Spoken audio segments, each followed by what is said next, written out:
Hello, everyone. Thanks for listening to Wake Up, Look Up, a podcast where we connect events happening in real time to the gospel of Jesus Christ. I'm Zach Weihrauch. And in this episode, we're talking about Dune spacesuits, and we're asking the question, does science fiction image God? I'm very excited about this episode. For the record, I'm a huge Dune fan. I love the books before the movie, but I love the movies too. And that's why I really found it fascinating that in the news this week, there was an article detailing that some inventors have created a new prototype of a spacesuit which recycles an astronaut's urine and turns it into drinking water. The inventors were inspired by the still suits that they wear in the Dune books. And if you're not familiar with the books or the movies, I'm not really sure what you're doing with your life, but let me catch you up by saying that a still suit in the books is the suit they wear to survive the desert planet Arrakis. It recycles everything from breath to sweat to urine in order to make sure that they have drinking water.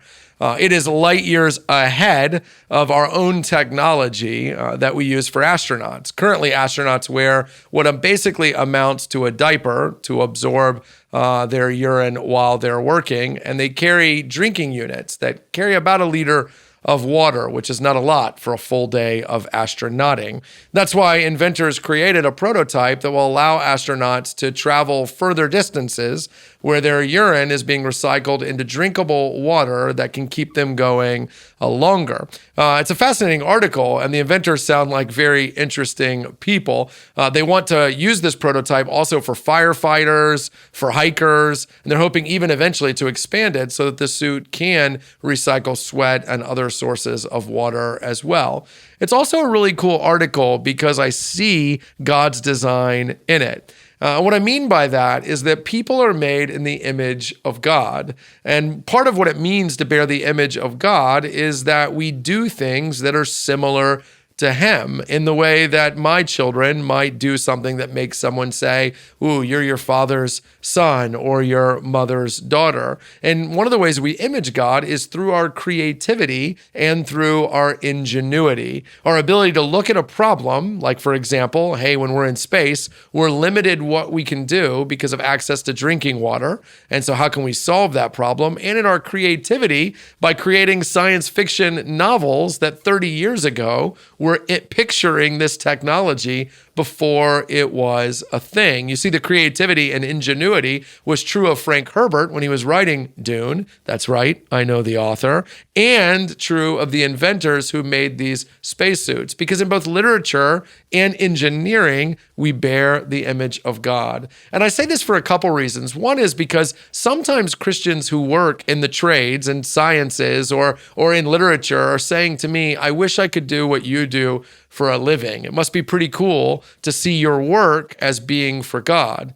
But I have to tell you, so is creating a spacesuit that lets us go further into space, or creating books which give us insight into the workings of the human mind and imagination. This is truly holy work because it was work given to us by God. It also shows the value of different people because it takes one skill set to write a science fiction novel, which inspires a different person with a different skill set to build a prototype spacesuit. Writers and engineers are not the same, but they are similar in the value that they get from bearing the image of God. And then finally, it gives a vision for a young generation of Christians because when they say, what does it mean to follow Jesus? Of course, it means to trust him as our Savior and to follow him as Lord. It also means to do really cool stuff, to be human in our writing and our creating, in our creativity and in our ingenuity, because the God who made us told us to fill the earth and have